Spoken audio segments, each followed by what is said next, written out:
الرحيم الحمد لله رب العالمين والصلاة والسلام على أشرف المرسلين وعلى آله وصحبه أجمعين وعلى من تبع هداهم إلى يوم الدين. Indeed, all praise is due to Allah, and my peace and blessings be upon His Messenger Muhammad sallallahu alaihi wa alihi wasallam.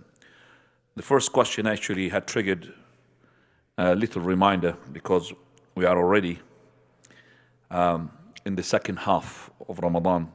Subhanallah, Ramadan is so quick. Today is the 18th, so tonight is going to be the 19th. So we only have almost 11 nights, and then that is the end of Ramadan. So the person, he had, some of you, mashallah, strived very hard and finished the Quran, and recitation of the Quran, interpretation of the Quran. Some of you did not finish all of it. Some of you maybe did not start yet. But just this question says that if I did not do that much in the beginning, does that mean I lost my chance in this month? No, it is not. For verily, we are coming towards the most important nights of Ramadan.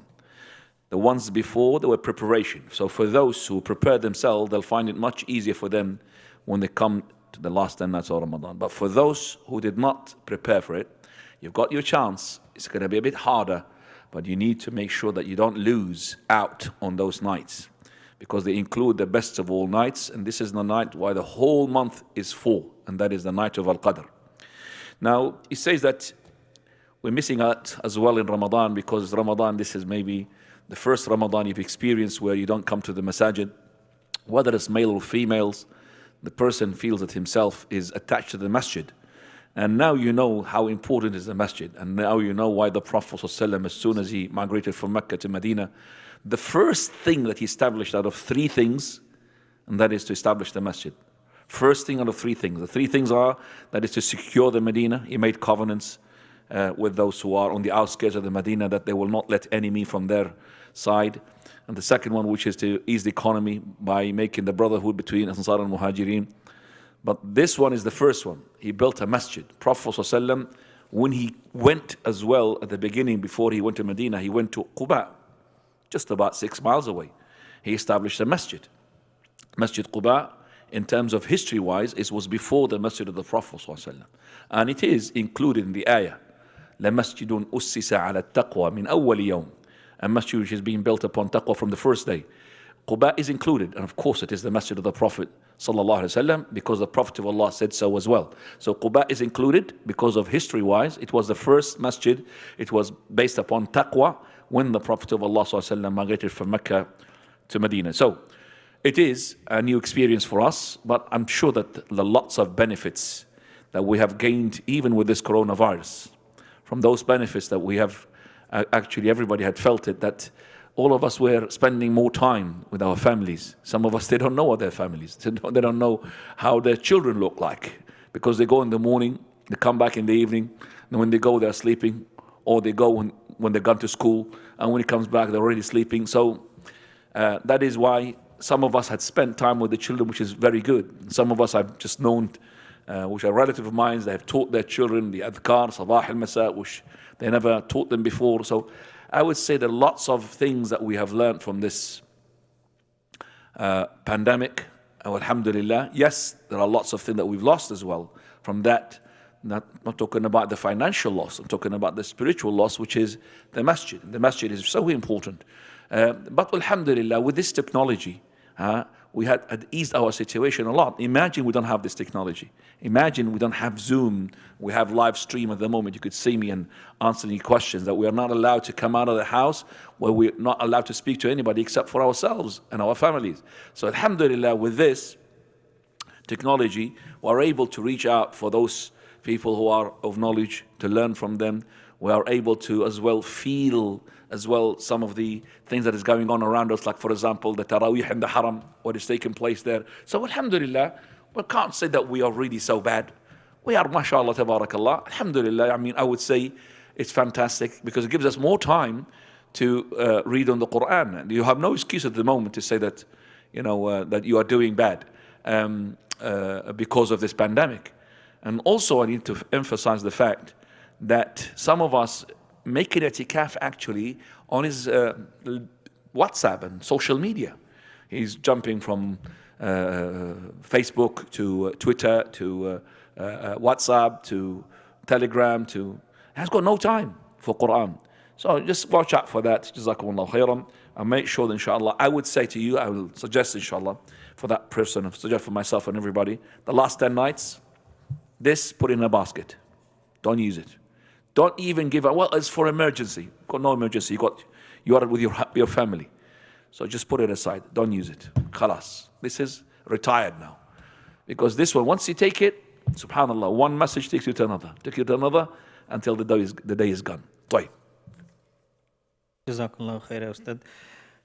This question is a person with an illness about the difficulty, and the question is a bit long. I have been diagnosed with fibromyalgia, and illness affects the nervous system. It comes and goes randomly. He mentions it as well. It comes and goes randomly. It's a nervous system illness, damage and concern. Sometimes I am unable to move for weeks and have seizures through my body in terms of fasting. This also affects me. Some day I can manage, other day I'm in bed having seizures. Could you please advise me on what I can do and what's upon me? I have a list of other conditions like in an ear infection. One whole year doctors have tried to treat, no success, as well as chronic pain in stomach. I mean, the last bit, I need just the last bit, it's chronic pain. So if you have chronic illness, and it sounds like it's chronic, even if you do have some days where you are awake and you're able to fast, you don't have to fast, because if you want to fast, it is up to you. But if the doctor said to you, don't fast, don't fast. But in terms of, if you did not fast, you're not supposed to make up by fasting. You're supposed to be paying fidya. So the fidya is the ransom that you should be paying. So inshallah, you feed a poor person for every day that you fast, for every day, so you break the fast, and for every day that you fast, there's nothing there except if the doctor said to you, you're not supposed to fast, then you will be sinned if that would jeopardize your life. Because this fast is made for you to basically survive and also uplift your spiritual morals, but not actually to torture you and put you in a situation where your life is at stake. Now. Jazakallah khair, Ustad. I understand the Quran, I don't understand the Quran properly and I read it in Arabic. Will I still get 10 rewards for each letter?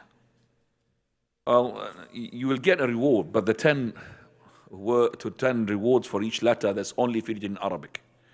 You will get a reward for reading it, reading the meaning of it, in the language that you are familiar with, but you're not going to get the 10 rewards, because Alif Lam Mim, I can't say A, B, C or A, L, M.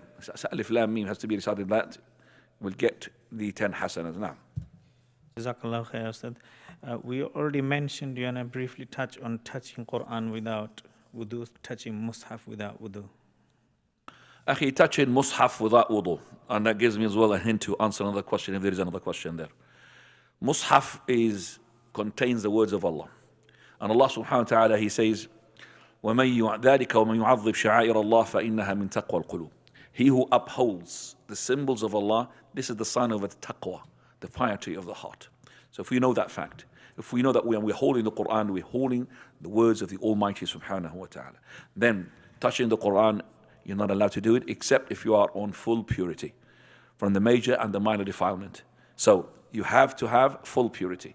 If you're reading Quran without touching the Quran, then we would say it is recommended to be on purity, but there's no harm for you to read it even if you're not impure, if you are not pure, because the Prophet ﷺ and also the companions, the Prophet of Allah, he said to Aisha when she was on her menses, do what the Haji does except for tawaf and salah.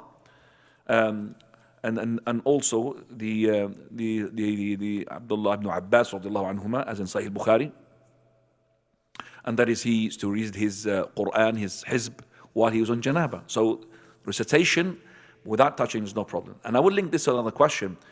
Somebody asked me regarding writing on the Quran. Again, we need to make sure that we are looking at the Quran as to be something that is not to be humiliated in any way or any form. So to put it on the floor where people come passing by, or to put things like, for example, plates on top of it, whatever billah, And writing also, because some people they write on the Quran. Some of the teacher ask him, for example, I'm teaching Quran for the children, so can I write, for example, well done, because he recited the Quran like this? No, you're not supposed to do that. You could put a sticker onto that page, a sticker, and to say that well done. So you're writing on the sticker, not writing on the mushaf itself. And for those who are writing something which is to do with their qira'ah, let's say, for example, they are making tajweed, and the teacher had said to them that you are not doing very well in this, the ikhfa, so make sure that next time you are basically mastering this. So this student, he wanted to put something on the Quran to remind him that there is something wrong here with his own recitation that would make him to focus on his problem. I would say that is supposed to be with the minimum. Number one has to be with pencil and to be really light. But people writing stars, and it's like they're writing any book, and anything like dots and circles, and so just a little, for example, indication there, like a little line with not a ball pen, it's with pencil that can be rubbed, so any person can read the Quran. He knows that he's reading the Quran. He doesn't want to put your letters or words inside the Quran. It will be part of the Quran.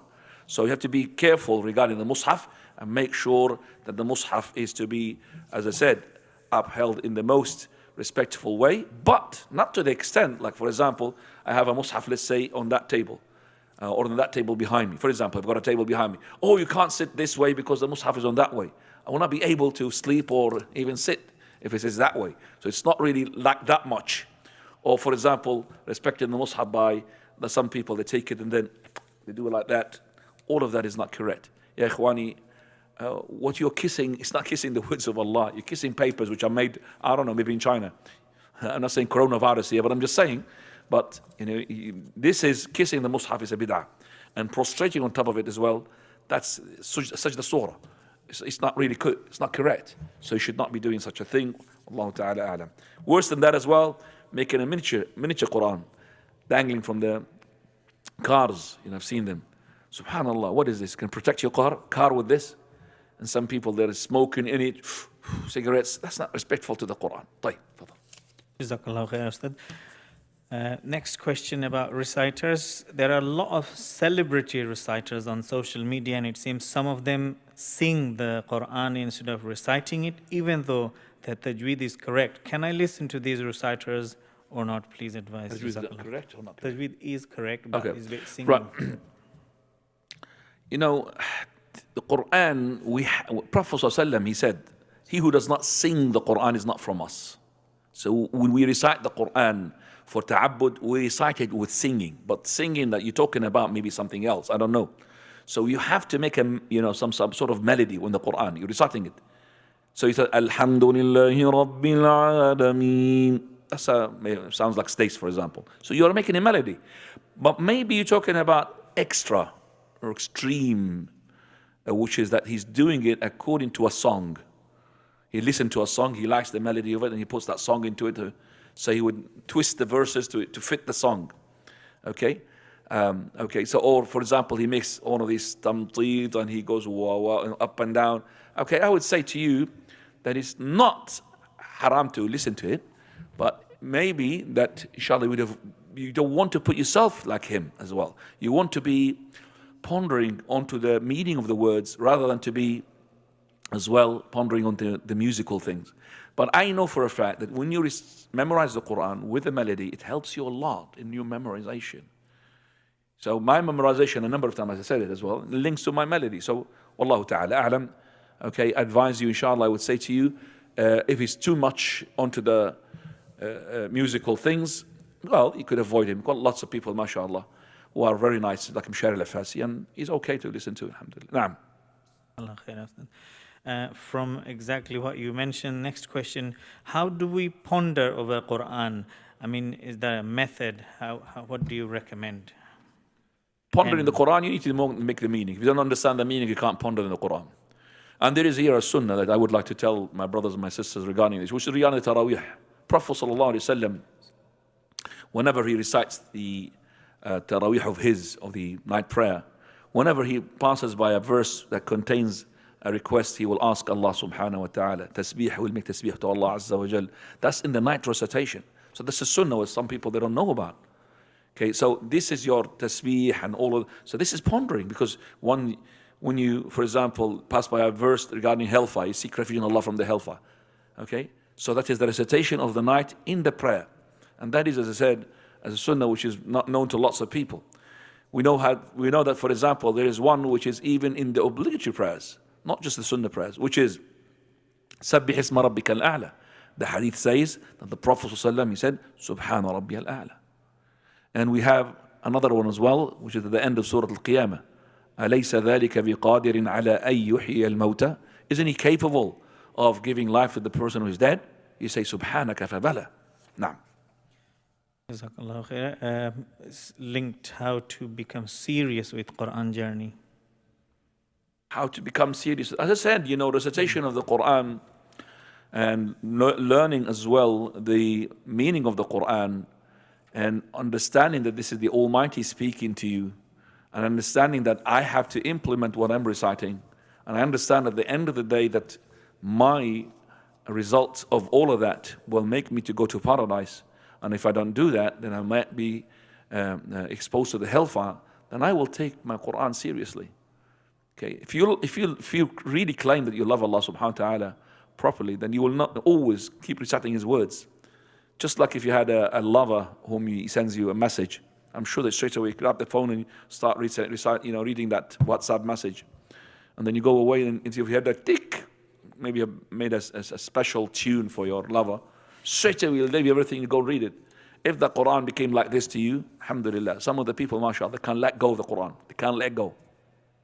They can't let go. If you don't feel uncomfortable. And some people are the opposite. Give them the Quran, subhanallah, it's like they have so much corruption in them that the Quran is not accepting them to hold it. Naam. Jazakallah khair. Prophet ﷺ, he said the Quran on the day of resurrection, al-siyamu wal-Quran, both fasting and the Quran, يُشَفَّعَانِ لِلْعَبْدِ يَوْمَ الْقِيَامِ أو يَشْفَعَانِ. That is, they will seek intercession for the person on the day of resurrection. The Quran would say, "Oh Lord, I prevented him from sleep." That means he's reciting me. And the siyam, you say, "Oh Lord, I prevented him from the food and the drink." So accept our intercession, and Allah Azza wa Jalla accept their intercession. Remember that. Naam. Jazakallah khair. MashaAllah, you already mentioned, and this is specific to children's situation, that can you please suggest ways to encourage children who are grown-ups and have abandoned Quran to start reciting again? Well, it's two questions, same thing, yeah? It's already answered, so I just passed it on. Right, okay. So basically, the children, it's easier to teach them than the one who becomes an adult. So you can't come to a teenager now, 16 or 15, and you start straight away, you make them love the Quran. There has to be a start from the beginning, okay? Then the child will find himself lingering to the Quran. You don't have to tell him. He's just there reciting all the time. So the best way for the children is I believe as well in the night stories. Just before they go to sleep, give them a story, night story. They will remember it. Story of the Ukhdud, for example, Ashab al-Fil. Okay, all of those stories, they like it. Give them a story from the companions, from the Prophet ﷺ, a battle. Okay, that would be good. Inshallah, that would be helpful to them, and that would love them to say, wow, how these people be doing these things. The Quran made them to do that. The Deen, Islam made them to do that. Sunnah, the Prophet made them to do that. Then they will be encouraged. Now. In current situation, there's two questions here. So the first one is about some brothers prayed Janaza al-Ghaib alone after Isha for the Muslims who passed away. Is that something permissible? I'll answer this question. But again, I would say that Salat al-Ghaib, we said it is on a person who was buried without a prayer. If you knew that there was a person who was buried without a prayer, then you make Salat al-Janazah. But just somebody said, well, we don't know, maybe there are some people being buried without Salat al-Janazah. I don't know any till now. For a fact, I don't know. So I can't pay Janazah for not knowing. Then I will start a Sunnah which is not correct. I know that even one of those people who, al-iyadu billah, 25 years old, Gail, not in this country, she's in another country, and she died recently. Okay, she died. She's not from the COVID, and she had when she was talking to her mother, she had a stroke, and she died instantly. Okay, she declared in 2015 that she's apostate, atheist, and not only that, she had held her sword against Islam. So she was in every event, and she had also YouTube clips just to hammer the Islam that she is supposed to be, from the family. Even her family, they know that she's not a Muslim anymore. She's an atheist. She died. And subhanAllah, those atheists, they should respect her choice when she's alive. They just taken so many of her videos and they ask the Muslim to ask forgiveness for her and ask Allah Azza wa Jalla. But you don't believe in Allah. How can we ask for her forgiveness? Anyway, while I'm quoting this, that even she had a funeral, which is Islamic prayer onto her, not a long time ago. So even her, she has a funeral prayer. Okay? And you might think that maybe nobody had prayed on her. No, there are some people that prayed on her. Subhanallah. So I would say that, ya Akhwani, we don't want to make a Salat al-Ghaib for nothing that we don't know about. Naam. Jazakallah khair. This is a current situation where in one of the Muslim countries, namely Bangladesh, they have announced opening the masjid, which was closed before in a small capacity. And the ulama have said that feet to feet or shoulder to shoulder is not a condition of jama'ah or salah. So it is okay to pray 3 feet apart. So brothers are asking, can we pray, go masjid, or we should pray at home? Khwani, this question has been asked a number of times and I've answered it because they mentioned the haram, if you remember. There's the haram now. The haram at the beginning, they used that. They were together, feet to feet, shoulder to shoulder, and then later on, well, about third, fourth day, okay, it became now with a separation. Okay, now, first of all, the quotation of Ibn Taymiyyah rahimahullah that the taras will be left in cases of, for example, that is pandemics and all of the cases of extreme, that, taras, we could leave it. But taras means the squeezing. But that means, it's not really, so the shoulder and the shoulder, instead of touching, so it will be about like what? Maybe like a handspan or 4 fingers. Okay, because, for example, let's say I've got a pain in my arm. Please, brother, don't jeopardize my arm. Keep away a bit from me. So we keep away, but not a space for another person to come in. If I saw this and I came in, I'm going to be, filling up the gap. So it's a reasonable gap because this person, but to make it like that much is not correct. But now the question is Bangladesh, a country where they have opened the masajid and they said you have to, regardless of the ulama said or not, it's the country, the head of the country. They got a state, they got a ministry of endowments. So they had said that if you want to come to the masjid, you have to have this gap. Otherwise, they might, give you a fine. I don't know what they're going to do to you, or they put you in prison or something. So what is the best for us? To pray at home in jama'ah or pray in the masjid with this distance? Well, if it is to do the masjid praying with a distance, if it is jama'ah, which is obligatory, pray in the masjid. Pray in the masjid. Because this is the authority is telling you. It's not really authority. That means the sultan, the person who's in charge. If he said that to you, then the only choice for me to pray by Dhuhr and Asr and Maghrib and Isha, except for this, then I will do that. I'll come to the prayer of the Isha, including the Taraweeh, I'll pray it in that way. But if it is not an authority, it is like a person like myself, brothers, keep a feet. I don't have authority here. I'm not the Sultan. I'm not okay, I would say no, there is no proof for you to do that. Okay? So this is not the jama'ah. The jama'ah has to be, the word jama'ah, ya Ikhwani, it's in congregation. And if we allow this, so why don't we allow it through the TV, through link up and online imam? What's the point? What's the difference? If you allow this, okay, so so you said 2 meters. Do you have a proof 2 meters? So make it 3 meters. Make it 5 meters. Make it 10 meters. Make it 100 meters. Make it kilometers now and miles. Let's go through them. Okay, we have link up. And this link up, mashallah, move for move. There's no delay. Second by second, fraction of a second by fraction of a second. So why don't we do that? So we don't want to really open the scope so that, lots of ibidah. So we say, if the authorities, they said, you no way to enter the masjid, we open the masjid only to pray at a distance. Or shall we make the masjid closed? We said, no, open the masjid, akhi. We want the masjid to be open. And we want to pray because that this is the prayer is imposed upon us. This is the way we have to do it. Now, Jazakallah khair, Ustad. Now we have Eid questions coming, Ustad. If the pandemic lasts till the Eid day, are we going to pray Eid at home? And in this lockdown, obviously no gathering. What sort of Eid we can have, inshallah? Right, I have postponed this question a long time ago because I said it's closer to the day of Eid, and also very similar. Just added that I don't know how to deliver a khutbah, what time and how we should pray. So the whole full fiqh of Eid Salah, inshallah. Jazakallah khairah.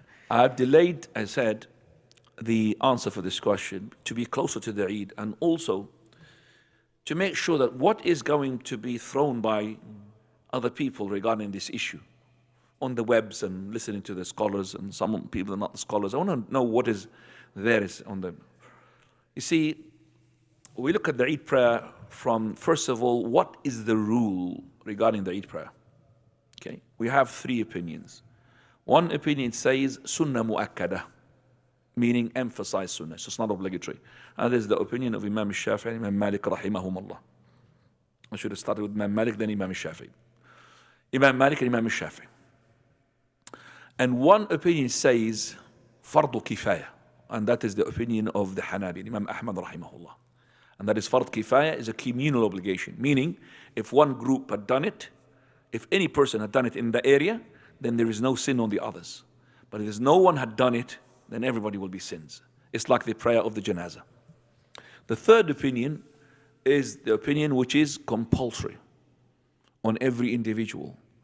That is from the males who are capable of coming to the prayer. It is compulsory upon them to come to the prayer just like the Jumu'ah. And that is the opinion of Imam Abu Hanifa. And also it is a narration from Imam Ahmad. Now, our Shaykh al-Albani rahimahullah, he adopts the opinion of that it is compulsory. And he makes the proofs for that. And it's a plenty of proof. But one of them is the hadith of Atiyah radiallahu anhu. The Prophet amarana. He commanded us. And another big proof as well is that when the Jumu'ah synchronizes with the Eid can suffice. And no way if it is sunnah that it would suffice for the Jumu'ah. The Jumu'ah is obligatory. And nothing can substitute for obligatory except for obligatory similar to it or a bit more obligatory than it. But to be a sunnah to substitute for an obligatory, that is not the case. So the correct opinion, wallahu ta'ala a'lam, that we feel is correct, that is, it is obligatory upon the individual to do the Salat al-Eid. Now, let's say that this person, he is a normal circumstances where there is Salat al-Eid, and he had missed the Salat al-Eid. Can he do it at home, or he can also, we have a difference among the scholars. Is there any compensation? One opinion says, no, you missed Salat al-Eid, that's it. It's like missing the day of Arafah. You can't go on the following day in Arafah. The day is finished. It's like you have done the Aqiqah. Some of the scholars, they said that they done the Aqiqah on the 7th, you got the 14th, 21st. After that, there is no Aqiqah. You can't do the Aqiqah. It has a time. Same thing like for Eid-ul-Adha.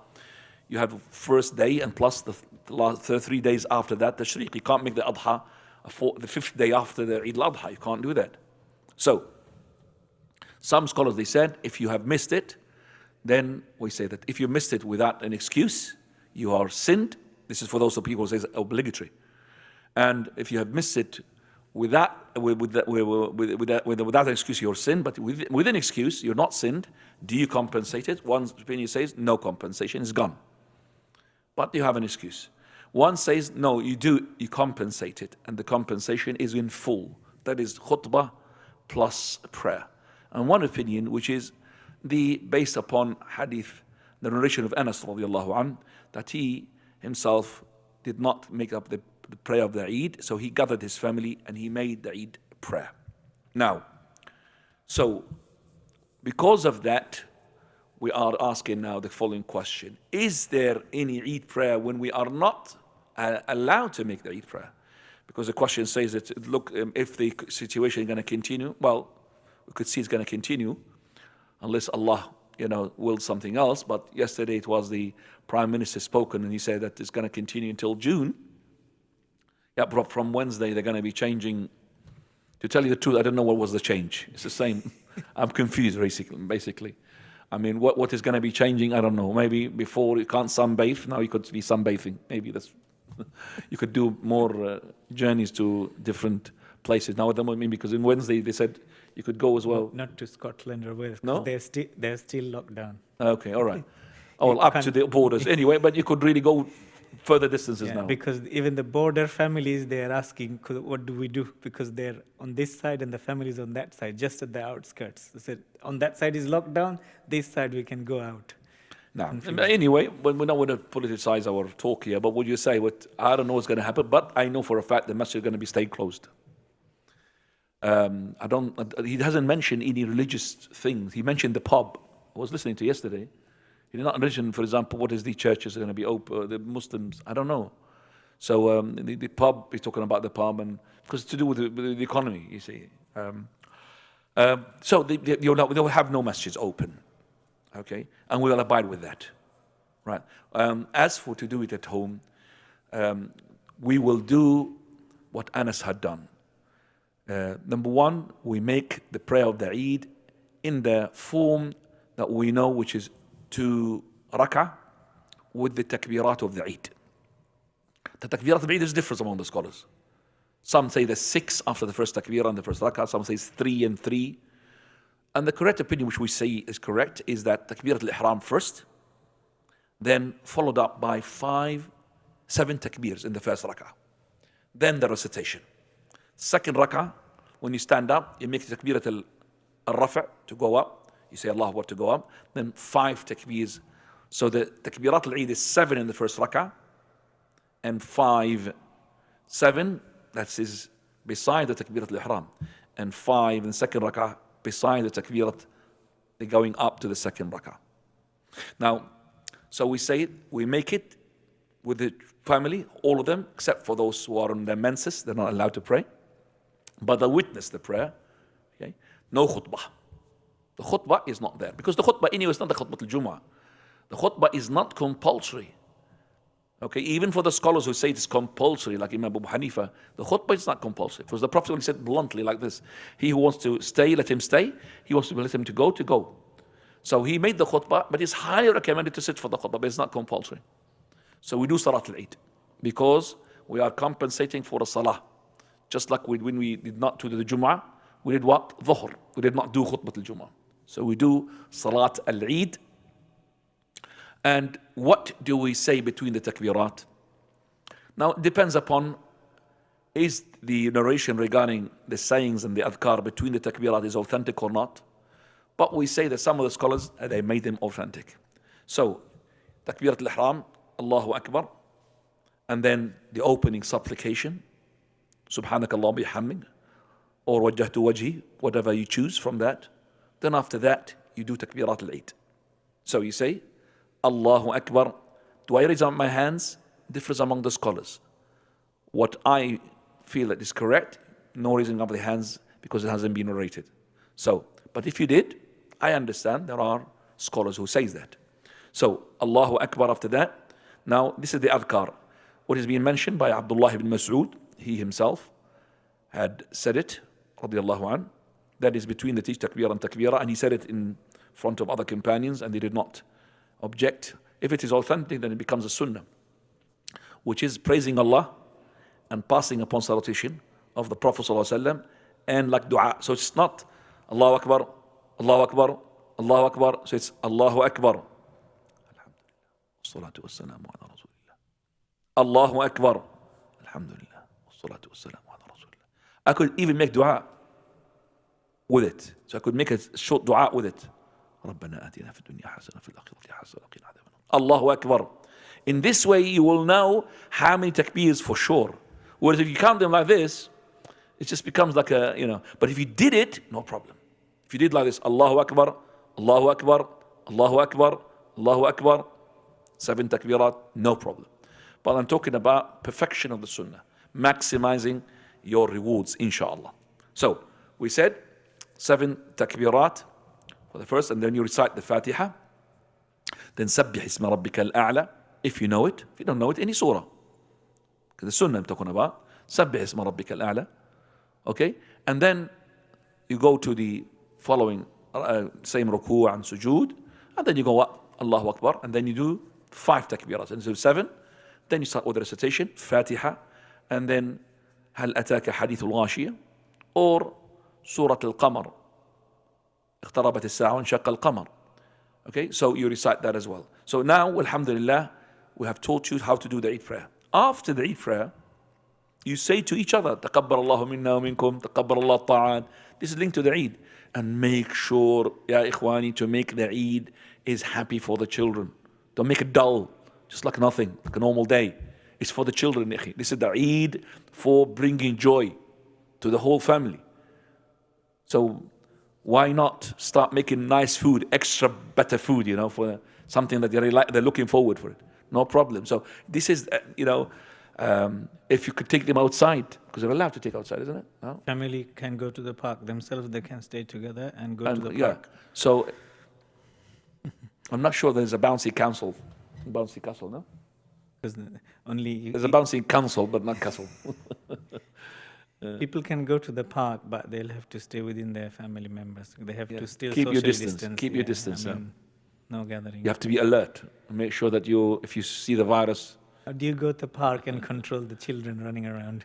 Allah al-Musta'an. That doesn't matter. We will. So alhamdulillah, at least we got something. So you could take them far distance, isn't it, at the moment? You can go. Yeah, khalas. You could take them, inshallah. If you want to take them as well to the sea and to look at, some things there. At least make them something to feel that they are looking forward for the following Eid. Otherwise, it's going to be boring for them. They're looking at the other people, what they're doing in Christmas, you see. They're looking and comparing. The other children having presents and all of that. So now, I know your pocket now is not that got much money, but you have to really give to the children, inshallah, at that time. So giving them money. So each one according to his age, you give them money. And they will be happy as well. Just to have the money, they will be happy. Now. Jazakallah khair. That actually comes to a beautiful linked question, 2 of them. One is, do we have to buy new clothes on the Eidain? Khwani, there are some sunan still lingers to the occasions, even though we have COVID-19. I'll give you an example before I answer this question. The day of Jumu'ah, I think I've answered the question here. When you said to me, is it from the sunnah to have a ghusl? We said there are things linked to the day and there are things linked to the prayer. The things which are linked to the prayer, they're not there. So ightisal is for the prayer. Putting perfume is for the prayer. Putting new clothes is for the prayer. And the Jumu'ah, there's no prayer. But there are things linked to the day. Like for example, recitation of Surah Al-Kahf. Like for example, the passage recitation upon the Prophet ﷺ. Like for example, the last hour before Jumu'ah, dua. So these are linked to the day. You could still do it. Same thing here with this question. So we are on Eid days. The same things linked to the Salat al-Eid, which is going to the Eidain. Why are we going? Takbir Allahu Akbar. Where are we going? And we are different routes. We're not going to go to that in the house. We go from the kitchen and then we go from the... imagine from the corridor. Let's make a sunnah. We have our musalla, which is inside the room. So this time we go from the kitchen. And then when we come out, we go from the bedroom. Or from the garden from the other side. That's not correct. So there are things linked to the prayer and things linked to the day. Okay? The prayer of the Eid is not there. So that's why we don't have a khutbah now. We have the prayer of the Eid itself. Okay? And we don't have an imam to make takbir until he comes to make the khutbah. We're going to be, yes, we make takbir in the Eid because it's linked to the day. And the takbir of the Eid starts after you finished your Fajr. It's supposed to be when you go to the musalla. Make the takbir. And remember to start with the dates. Start with the dates, ya ikhwani. A brother asked me a question before regarding the, etiquettes of eating the dates. Ya ikhwani, there is no such thing that sunnah of ibadah that I need to take the date and take the stone, the date stone in such a way that I have to put it between this and that. No. This is all of it's to be with hygiene. Prophet ﷺ, he doesn't want to put his saliva onto his hands. Okay? But it's nothing to do that I have to use this finger. I could use my, whatever. So don't take it into the wording of that this has to be in that way. Okay? So what we say to you, inshallah, that remember to distinguish between sunnah al-'adah and sunnah al-ibadah. This is not from the neither of them. We say that this is a way to keep hygiene, to keep as clean as possible. Now, New clothes. the new clothes. So new clothes, it is for the Eid. It's not for the, so the new clothes is for the Eid. Not for the prayer, it's for the Eid day. So the new clothes, that's for the Eid day, because you are showing your clothes for the family, and you're going to go out. And people are going to see you. It's not you're going to stick to the house, you're going to go out and going to see you. People, they're going to see that you're dressed up for the nice Eid and all of that. So make them dressed up and make them to pray with you dressed up. That's what it's just, we want to make them in the environment. When do I pray the Eid? Now you are in control of your Eid prayer now. Not like being controlled. That's another issue. You are in control. So what is the time to do the Eid prayer? The Eid prayer, regarding the Eid prayer, normally it is the case for the Eid-ul-Fitr is to be done as late as possible. Why?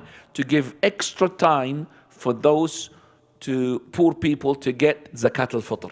Whereas Eid-ul-Adha is to be made as early as possible to give more time for slaughtering the Udhiyah. Cool. So now, when we say as early and as late, this is from the sunrise. So from the sunrise, once the sunrise is risen about 2 meters in height, that's about 15 minutes when it's white, 15 minutes above the horizon, that's when your prayer can be commenced. How late can I do it? You could make it late even to the time of the duha, because you're praying it at home, there's no sunrise. So you could pray it, for example, if you wish, 10 o'clock. You could make it 11 o'clock, not for the dhuhr prayer. You could make it 11 o'clock. So that gives you more time, but make sure that they make them feel that they're going to dress up for the Eid, and and they're feeling nice, and they're putting the dress and the clothes. So in the Eid, put them the dress and the clothes. And remember, yes, we could see other Muslim families. We're not going to mix. Just be alert from the virus. Be alert from the virus. But I could see them. I could just knock on their doors and Assalamu alaikum, Eid Mubarak, and Taqabbalallahu minna wa minkum. I'm allowed to do that. They are in the park, and I'm in the park to talk and keep our distance. Maybe bring a measuring tape with you all the time. I do have one with me to make sure that I'm 2 meters away from them. I mean, you could do as much as you can regarding the social distancing. You could measure. But, today I had, for example, I fixed my tire. So I went to the tire shop. SubhanAllah. I went inside straight away, and there's no sign. And there's a woman there. She said to me, you can't come in until I go out. There's no sign anyway. So I went out anyway. I know it's a Pakistani brothers from what does this? And then after she left, everybody's mixing with everybody.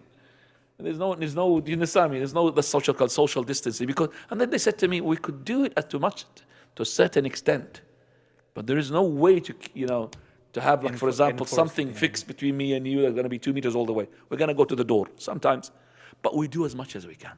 That's what we're trying to keep that on our mind, that there is a virus, there is an infection. That's the whole thing. Okay? I don't think the police will stop you because you were talking with somebody and then suddenly you went a bit half a meter, closer. They're going to, hang on a second, we've been measuring you all the way, and you're going, I don't think so. I'm not going to that extreme. Now. So I have a question from the description of the salah you mentioned. So the imam in the house is doing, say, dhikr between the takbirat of Eid. What do the followers do? Same thing, Khwani, same thing. This is for us, Salat al-Eid, for everybody.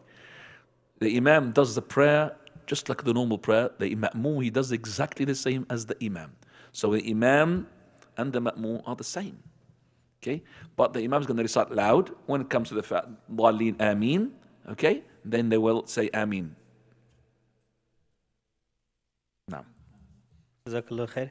With regards to Eid gifts, because you were mentioning making Eid for the kids, mashallah, can Shaykh advise on the minimum features that some toys can have for the kids, like, these Lego features and the kids' facial features that they have on Legos and stuff like that? There are some features on the toys. Can they use those type of toys?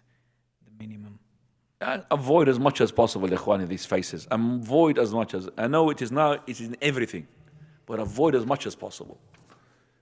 I know that some of the Legos are very good. You could bring Legos, which is the houses, the trees and all of that. Don't bring, human beings, and this is not allowed, and animals. So you could make the Lego inanimate. But Planes and trains. planes and trains and all. But trucks. subhanAllah, I myself am struggling very hard to find things which are images free. Allah musta'an. So, mashallah, jazakallah khaira, jazakallah khaira, brother has just sent this typed up, the government announcement, if you kindly. Government announced no places of worship to be open before the 4th of July. That's if, and there's a big if. I think today there's more details. This is the specific one. Before that, No, but it says to open, not to open. No places worship to be open. to open before. Yeah, So the 4th of July doesn't mean they're going to open. yeah. Even after that, We don't know. monitoring. There is not, even all of that is just big ifs. And the big if, I quoted it from the Prime Minister. Now, In the night prayer, when we recite an ayah of some virtues or punishment, how should we ask and seek refuge? Is it loud? or اللهم إني أعوذ بك من عذاب جهنم. اللهم إني أعوذ بك من عقابك. Just like this, I seek refuge in you, O Lord, from the hellfire, from your punishment. Just simple like this. There's no such thing that they would say to you, specific wordings. كان يتعوذ.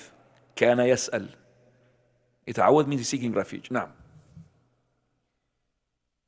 If I want to pray a longer prayer in the last 10 nights to get significantly more khushu and feel closer to Allah, but my family prefers shorter prayer, should I pray my own?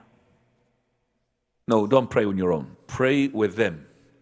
And make it somehow, in between. Because even the Prophet ﷺ told us that we have to look at the people behind us and make sure that you are an imam. So you are doing the best in order for, so imagine that you're being put for the masjid.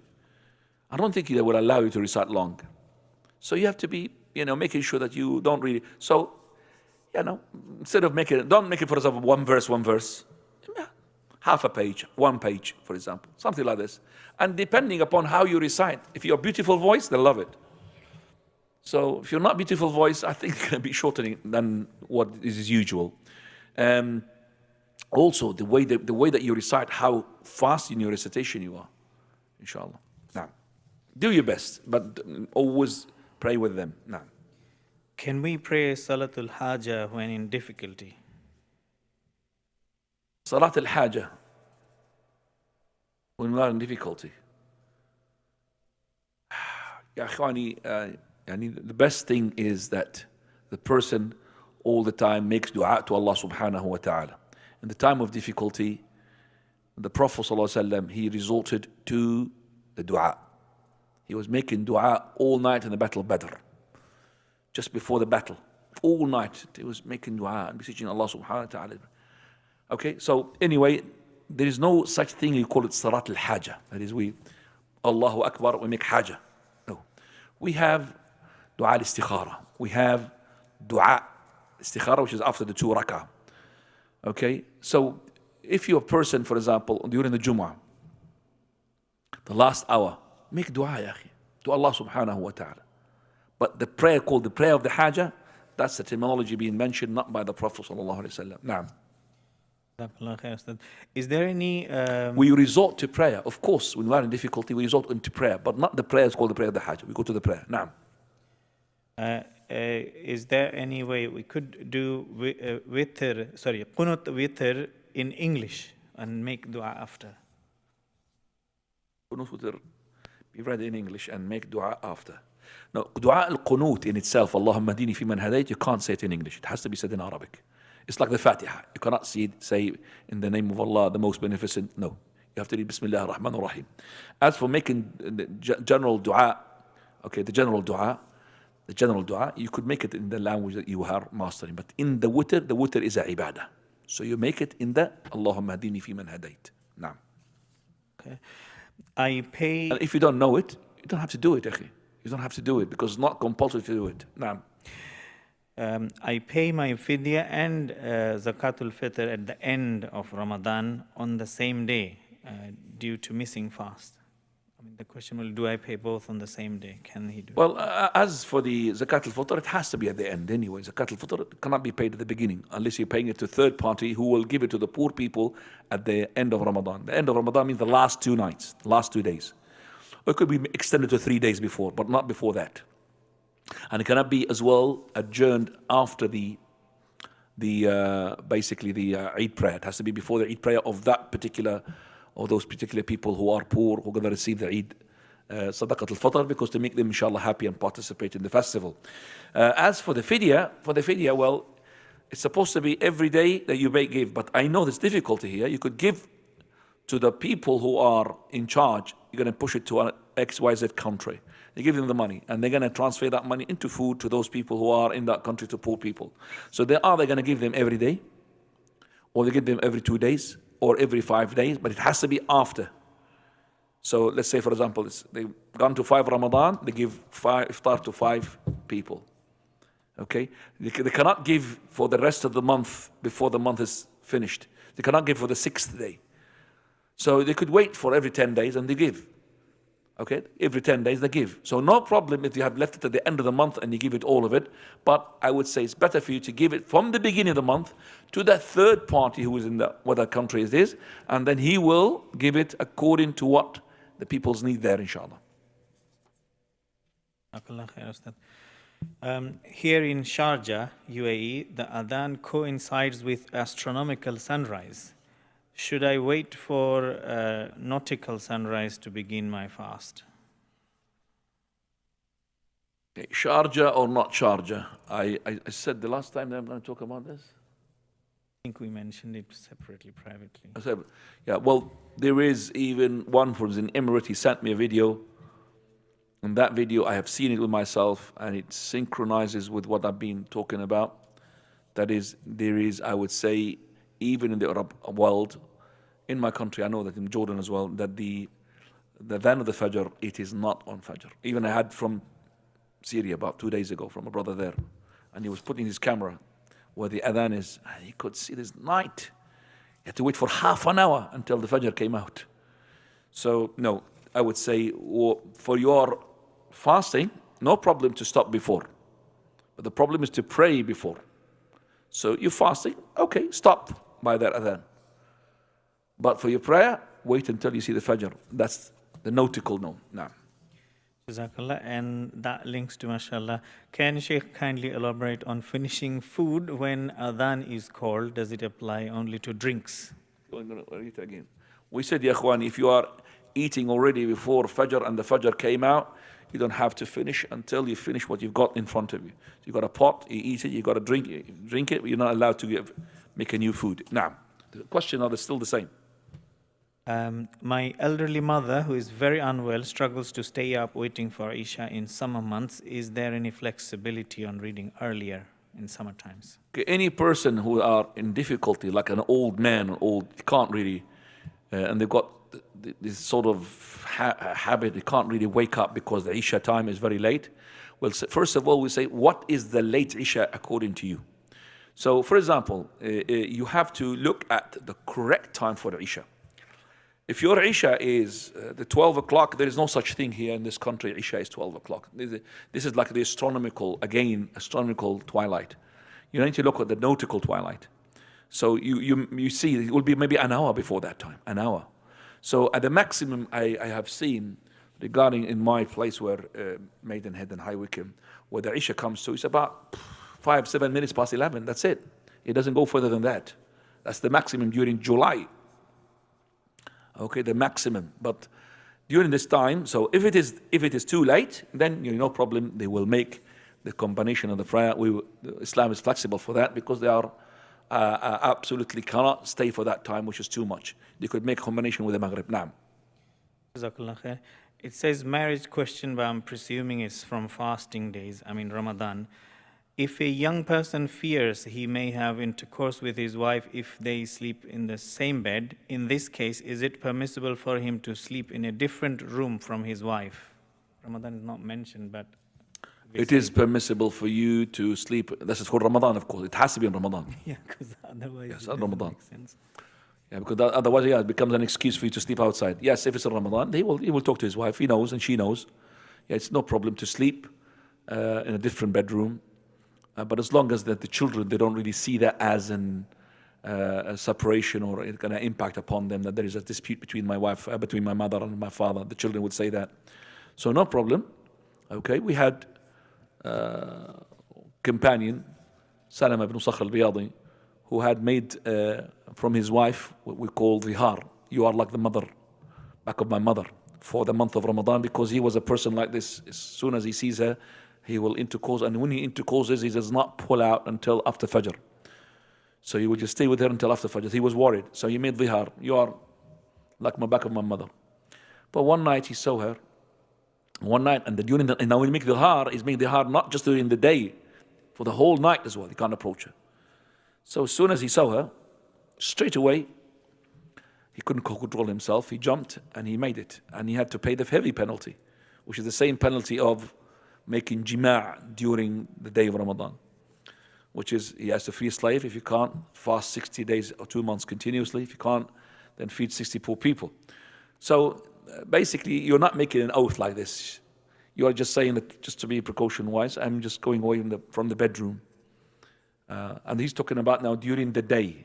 So you don't do. You must stay in bed in this case. Yes, during the day, because during the day you're allowed. Yeah. So you're talking about sleeping during the day. Possibly. And he doesn't even say Ramadan. That's why I said presumably Ramadan. Okay, the questions are not really clear. Leave them, inshallah. If a female wanted to do i'tikaf, but she only able to do 2 days as a family commitment, can she do only 2 days in last 10 days, or does it have to be the last 2 days before Eid? Any 2 days? Yeah.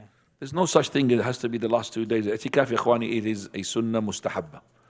It is not compulsory. And i'tikaf has as well conditions. So, la i'tikafa illa bi sawm. I'tikaf is to be with fasting. And the i'tikaf is as well, in terms of place-wise, a difference among the scholars. What I believe is i'tikaf is only the Masjid al-Haram, Masjid al-Aqsa, and the Masjid of the Prophet ﷺ. But I don't really say that those people who make i'tikaf in the masajid, other than these masajid, are to be wrong. But the ones who make i'tikaf in the house, it's not correct. The i'tikaf is only in the masjid, just like the Jumu'ah is to be done in the masjid. So it's got a symbol. So i'tikaf in the house is not correct. Ya akhi, ma'aka i'tikaf, just from your social media. That's the whole thing. Exactly. Keep away from your phone and social media, inshallah. Focus on your Quran. And the i'tikaf is not the last 2 days, as I said, in the last 10 days. I'tikaf is to be during the whole nights of the last nights of 10 nights of Ramadan. Now, you could make i'tikaf for the whole of the month as well.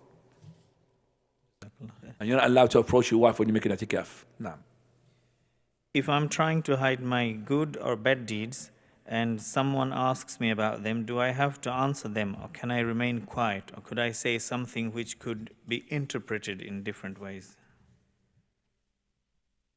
I'm trying to hide my good or bad deeds. Someone asks me about them.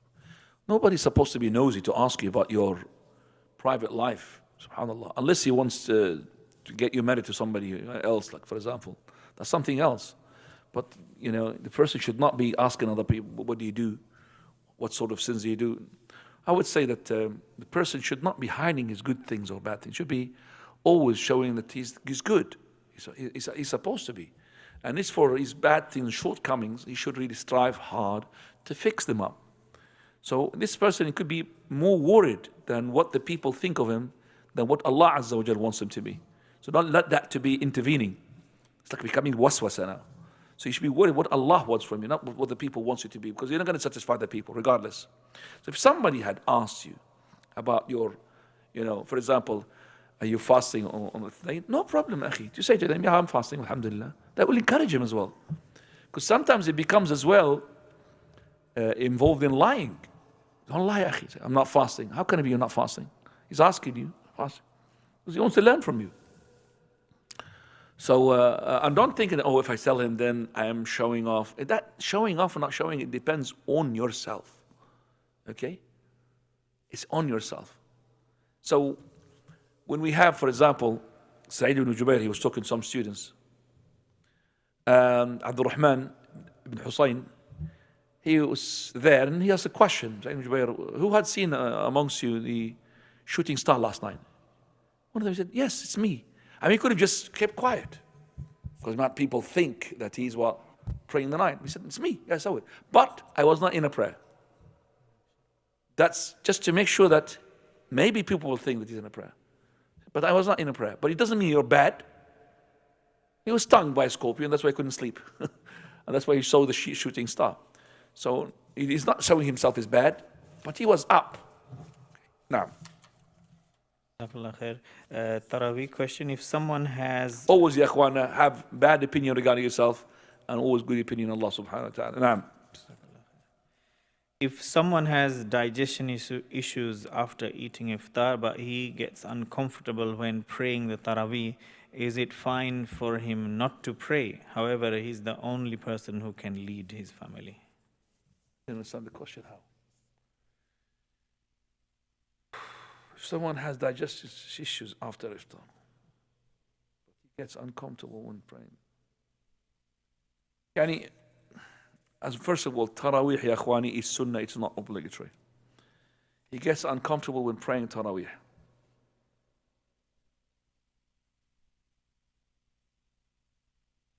I would say that this person, because he's linked to, he's a mas'ool. You see, sometimes when you are a leader, your obligation is different when you are on your own. For example, when the Prophet ﷺ sent a commander to lead an army, he said to him, "Usika bi taqwa Allah," and that is, I command you to hold on to taqwa Allah, and also to be good, whom Allah had made you as a commander for them. So you are to be good with them.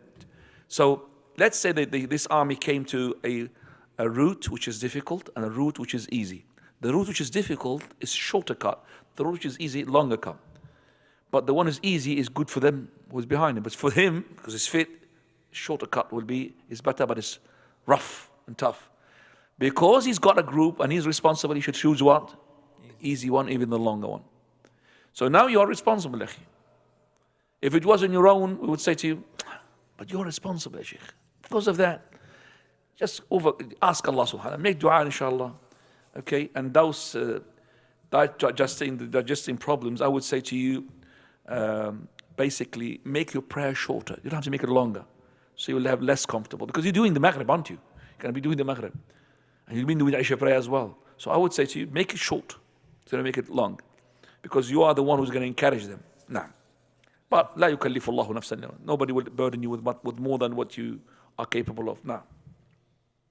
So I remember now in my mind Imam Ahmad rahimahullah. Imam Ahmad, he was in the times of the fitna. People are being thrown into prison because they just say that the Quran is the words of Allah. So they will be thrown in prison. They have to say Quran is created. All the scholars at his time, they took the option of that. Well, إِلَّا مَنْ أُكْرِهَ وَقَلْبُهُ مُطْمَئِنٌ بِالْإِيمَانِ, except for those who are being compelled, yet his heart is filled with iman. They said, okay, Quran is makhluk just to save themselves from the punishment.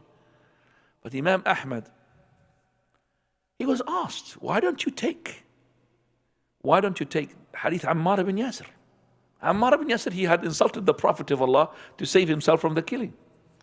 Save yourself from the punishment. So he told his students to go outside and look what the people are doing. They were outside his house, lots of people. And they've got with them the ink and the papers they want to write. What Imam Ahmad says regarding the Quran. What did you see? He said, well, lots of people waiting to what you say. He said, I would rather die than to misguide all of those. So he held it because he's responsible. He has no choice. And he said to those who said about Ammar, what's about Hadith? Khabbab ibn al-Arat. Hadith Khabbab, when the Prophet ﷺ, he was leaning against in the shade of the Kaaba, and he came to him, and Khabbab, and when he came, the Prophet ﷺ, he just stood and he just said to him, said to the Prophet, Messenger of Allah, can't you see what's happening to us? Make dua for us, ask for us for help. Then the Prophet of Allah told him about those people who have been tested regarding their deen or religion. A hole will be dug for them, they will be put inside, and then the soul will be cutting in their half, and there will be an iron comb taking the flesh away from the bones, all of that, yet it will not take them away from the religion. So you are a leader now, as I said, you are in charge of more what if you are on your own. Now. Jazakallah khair. If I find fasting easy, should I do the sunnah of Dawood alayhi salam even though I may leave it at a later age? Or should I do Mondays and Thursdays, which I may be more consistent? And what is the reward for fasting 3 days a month? You stick to what you are able to do persistently, even if it's little, even 3 days a month. Abu Dhar only fasts 3 days a month, and that's it. Okay? Abdullah ibn Mas'ud does not fast any. Depends. They fast except for the obligatory, of course. So you choose. And Abdullah ibn Amr ibn al-As used to fast a day, break on the following day, until he regretted. I'm not saying not to do that, but to do something, you have to be concerned about keeping that. So if you could keep consistent of something which is little, the Prophet told us to do something little, but he keeps it consistent, rather than to make something huge and then suddenly nothing. Because once you have to do something big and then you back off, Allah al-Musta'an, you might leave everything. And that's why Abdullah ibn Amr al-As, he blamed himself not to listen to the advice of the Prophet of Allah when he told him to recite the Quran once a month. No, he doesn't want it. He wants to do it every 3 days. He told him not to pray, to fast except for, that is 3 days in the month. He said, no. And he said, I want to fast harder and harder until he said, okay, day, the following day. And he wanted even to fast even harder than that. Prophet said, no, it's no harder than that. So he did the day, following day. But when he got old, he said, I wish I listened to the Prophet's advice. But anyway, it's voluntary. So why don't you just drop from the one day, following day, fast a day and break 2 days? Because the companions they see falling off from that standard of persistency is a crime. It's a crime for him. Okay, I had to keep up with this. I put that on myself. Nobody obligated that on me. I did that all the time. I had to keep up with it. So he sees that the persistency is very important, to be persistent all the time on that. So I would say to you, what is that? 3 days if you can do it, or maybe al-Ithnain wal-Khamis. But if you can't do that one day after day, then I will not encourage you to do it. Naam. Would Ustadh recommend someone to increase in seeking knowledge in the nights or read more Quran? This is the month of Quran, ya Akhwani. This is the month of the Quran. Seek knowledge in the Quran. So read the Quran, interpretation. That's in the Quran. That's knowledge. Tafsir. Naam. This is the month of the Quran. Naam. Zakat-ul-Fitr. And as well, if, for example, you give me a question, sometimes I want to enhance myself into an answer. I go and search to get the answer. There's no problem about that. But to dedicate myself to that with that on the expense of the Quran, not good. Naam. I paid Zakat-ul-Fitr for my family to a charity organization. Do I need to tell them the amount I paid, it's for 3 people, or is it my intention is enough? Ya Akhwani, I paid Zakat-ul-Fitr for my family to a charity organization. If this charity organization doesn't set how much is the Zakat-ul-Fitr for each person, don't give it a penny, because they don't know. Because you have to give a sa'. If they said, for example, £4 at an individual, yes, no problem. Because everybody they'll know they have to be £4. If they pay £20, that's 5 people. They know that. 5 people, that's 5 sa'. They know that. Because each one has to be a sa'. And if these people mix up charity between Zakat-ul-Fitr and the normal zakah, and they take the money, give it money, then don't give them a penny again. Okay? Alhamdulillah, there are some charities which are trustable. They have to be knowledgeable as well. So be careful, Ikhwana. Naam. Do I need to tell them the amount they paid for 3 people? Well, I don't know, because of the charity, they don't ask about anything. That means they don't care. They just want the money. Naam. Odd nights. The odd nights of Ramadan are currently scheduled 21st, 23rd, etc. But if Ramadan ends up being 29 days, does this retract the odd nights to even?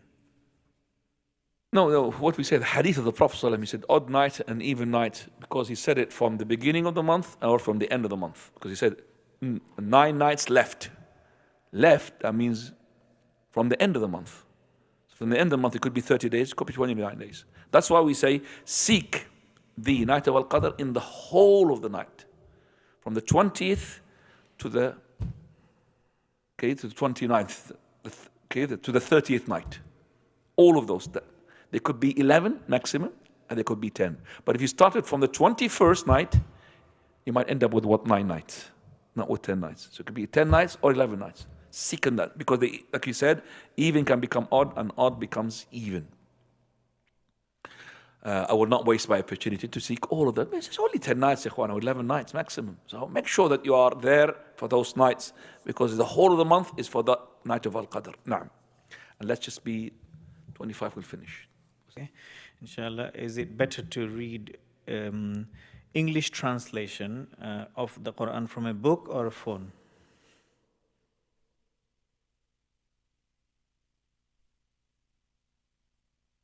From a phone.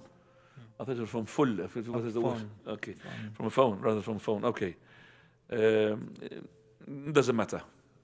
Doesn't matter. The one which is comfortable with. Naam. Recitation of prostration. What's the ruling of Sijda Tilawa and Sijda Shukr for women who are in their period? Sijda Tilawa has to be done straight away during recitation? Sujood al-tilawa is not a prayer. It does not require anything to do with the prayer. So you could do it, recommended to do it tijah al-qibla, towards the qibla, but you don't have to do it towards the qibla. Prostration is called prostration. So sujood al-shukr also. So both of them, they could be done for women who are on their menses. Yes, they do sujood al-tilawa. They don't have to be on tahara. Sujood is not a prayer. Well, that's the correct opinion. Wallahu ta'ala a'lam. Na'am. Is it allowed to take inheritance from your dad if his income is haram and has built his business upon riba? Inheritance is halal from those people unless the money is haram in itself. That means haram as in it's been stolen. It does not belong to him. But if he made it in a haram way, it's his money. He made it in a haram way, it becomes halal to the inheritors. Naam. When looking at the finger in tashahhud, do we still face the sujood? When we look at the finger in tashahhud, do we still face the sujood? So I'm looking at the finger like this, so my face faces sujood, so I don't know, do we still face the sujood? So I don't know what's the question, but let me just say, this is the finger mine, I'm looking at it, this is my thigh, I'm looking at it, so my face is towards the sujood, so I don't know the question. Now, I'm trying to finish as many questions as possible. A prior question asked about the sunnah of Last question. eating melon and dates. Sheikh said that it was not from sunnah, but the hadith is found in Sunan Abi Dawud, grade Sahih by Sheikh Albani. I just said, Ya Ikhwana, I just said, this is to show that the person, the companion saw the Prophet of Allah putting that date stone, but it doesn't make it from the sunnah to do that. You have to understand the hadith. Yes, this is hygiene, because the Prophet did not put his hand. Okay, the hadith in Sunan Abi Dawud and Sheikh Al-Albani makes it authentic, that's correct. Naam. Melon and dates? Melon and dates. Yeah. Last week there was a question, eating melon with dates. Ya Ikhwani, Again. I can't remember what they're talking about. Listen to me, Ikhwani. Prophet sallallahu alaihi wasallam, he had eaten, for example, from the shoulder. It doesn't mean that it's the sunnah to get closer to Allah, to eat from the shoulder of the sheep. Okay? So you remember there is something called sunnah al-'ada, sunnah al-ibadah. You have to understand that. All right? Sunnah al-'ada and sunnah al-ibadah. And this needs an explanation. Should have started from the beginning. But there's two differences between them. There's something to do with the dunya, something to do with the, So the Prophet of Allah, he used to walk, for example, with his shirt like this. If I do like this and I go myself now outside, I think this is a sheikh of... something wrong with him. Because this is at that time is acceptable. Right? But I cannot make this because this is aada. It's not a ibadah. Wallahu ta'ala a'lam. سبحانك اللهم بحمدك أشهد أن لا إله إلا أنت أستغفرك جزاكم الله خيرا بارك الله فيكم.